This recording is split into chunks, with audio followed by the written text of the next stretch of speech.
Men Samarqand viloyati Qo'shrabot tumanidanman. Ismim Dullay Bahodir. Men uzoq yillardan beri shu ovqat hazmi muammosi bilan, asosan gepatoz, oshqozon osti bezi shamollashi hamda qon bosimi o'ynab turish kasallik bilan uzoq yillardan beri davolanib kelaman.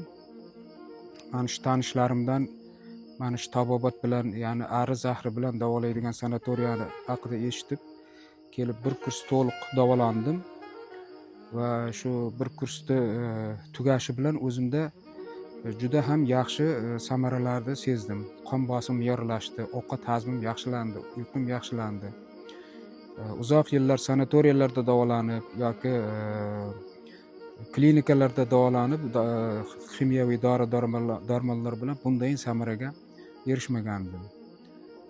Uyda bir 10 kun dam olib, ikkinchi kurs davolanishga yana qaytib keldim.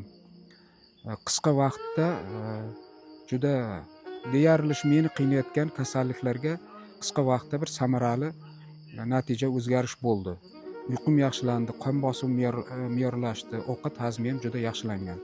Mana shunday tashkil qilgan tabobat sanatoriyasini tashkil qilganlarga juda ham minnatdorman. Ularga juda katta rahmatlar aytaman.